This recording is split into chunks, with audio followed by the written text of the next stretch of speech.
ঠিক আমি কথাটা স্পষ্ট করে যাই, যেহেতু এনো মিডিয়ার আছে, এরা আবার আরেকটা যেহেতু দৌড় শুরু করে দিছে। এই কথাটা খুব দরকার, আমি খুব চাপে আছি। আমার নাম হইল সোহাইব মোহাম্মদ আশরাফি। আমার একটা ব্যক্তিগত পেজ আছে, যদিও এটার অ্যাডমিন আমার ছোট ভাই নিয়ন্ত্রণ করে সে, কিন্তু এটা আমার নামে, এটা আমিও চালাই এবং ভিডিওগুলো হয়তো আমার ছোট ভাই ছাড়ে, কিন্তু এটা আমার আন্ডারে চলে। আমার একটাই আইডি, ফেসবুক পেজ, প্রায় 3,55,000 মনে হয় প্লাস ফলোয়ার। এটার ফলোয়ার বাড়ে না, কারণ আমার নাম এসে কত আইডি, সুবহানাল্লাহ সুবহানাল্লাহ, আমার নাম চার্জ দিলে খালি আইডির অভাব নাই।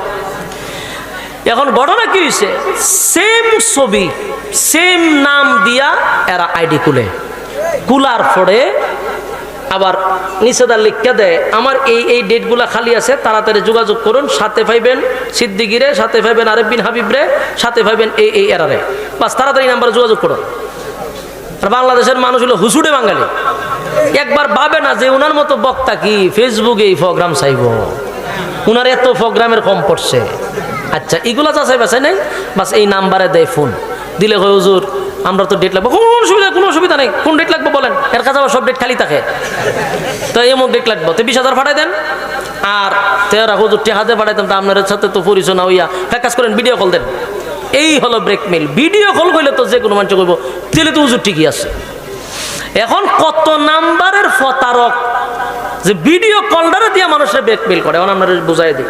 কারণ কেমনে বুঝছি আমি, তার সাথে আমিও কথা বলছি, আমিও কইছি যে আপনার সাথে আমরা ভিডিও কলে কথা বলবো। আর আমি মাঝে যখন আমার হুজুর আপনার সাথে ভিডিও কলে কথা বলছি, আমি চিন্তা করি এইটা করে কেমনে, আমি তো নিজেও হতভঙ্গ হয়েছে, আমি কোন সময় ভিডিও কলে কথা বললাম, আমি তো এমনি চালাই না, ভিডিও কলে কথা বললাম কেমনে।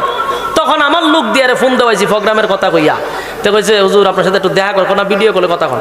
তখন দেখলাম হের যে পলিসি, আমার ফেসবুক পেজে বিভিন্ন সময় যে আমি লাইভ দিই, অথবা গাড়িতে বসে লাইভ, অথবা অফিসে বসে লাইভ, এই লাইভগুলারে কি করে সে আলাদা ক্যামেরার পিছন ক্যামেরা দিয়া এই বরাবর এমনি ধরে রাখে, 2-3 সেকেন্ড এই যে যখন এরা এই মুহূর্তে ফোন দেয় ভিডিও কলে, তখন ওই ভিডিওর ক্যামেরার সামনে আমার এই লাইভটা ধরে রাখে।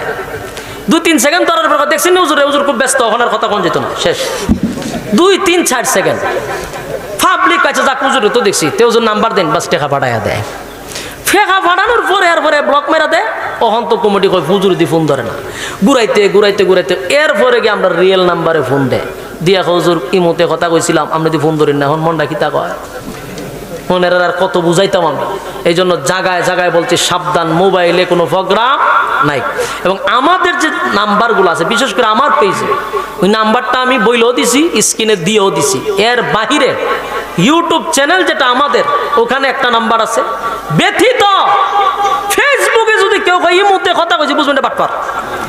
বলুন কি এটা বাটপার, না ভিডিও কলে কথা কওয়ার অন্তত বক্তাদের সময় নাই, এটা মাইনা নিতে আপনাদের। আমি সচেতন করার দায়িত্ব সচেতন করে দিলাম, আর আমার মাদ্রাসার জন্য দোয়া চাইয়া গেলাম।